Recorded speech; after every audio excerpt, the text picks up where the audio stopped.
Stop guessing. Here is the exact cost of printing your next miniature. To estimate a print, we have to find a miniature, and I have this one that is supportless and are just ready to be printed. The first column is filament. You just type in your price of filament. Some are low, some are high, so pick your right price.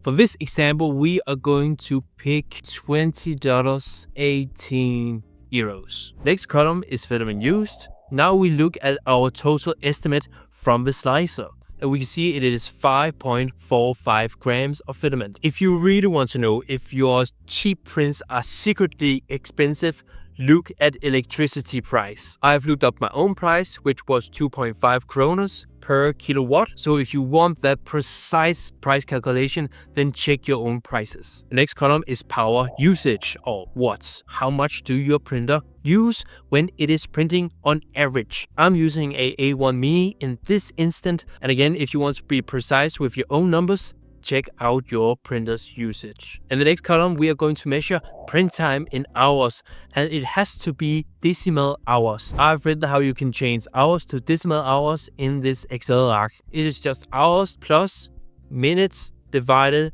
by 60. In this case, when it's 2 hours and 52 minutes, it becomes 2.86 hours. And all you have to do in this Excel arc is just type in how many minutes and how many hours. Pretty simple. Next column is maintenance cost per year, and many people skip this one. So quick question.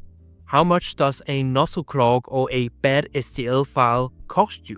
More than you think. You can see here, I've calculated to 693 kroners. That is one nozzle, half build plate, lube and oil, extra repair parts, plus a 10% buffer on all of those things. So if you think you need to do more or add other things, then please do so. But this was just my rough calculations. $105.92 euros. Alright, and now we have print cost. How much does the printer cost?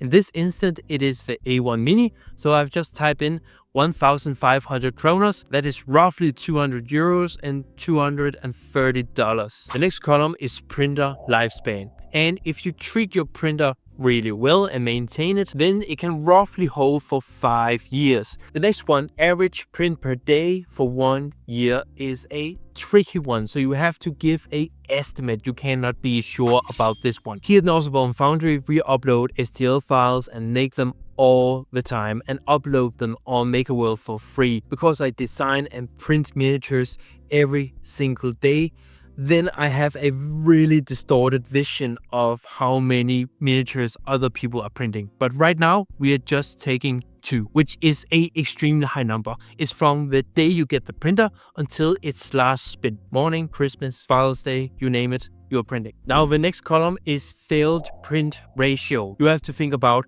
how many miniatures do I print before something goes wrong. Every 5th print is a fail for me. So how do we calculate that? We just take how many total prints divided by how many successful print. So we take 1.25. And the last column in input is just a buffer. It's just good to have a nice buffer. And now when we got all the numbers right, now we can calculate how much our mini really cost. So we start with filament price per mini. Filament price divided by 1,000 because it is kilograms times the filament used. Now electricity cost. We take power usage by watt, divided that by 1,000, multiply that by print time hours, times that by electricity price per kilowatt hour. It's not that bad, but maintenance.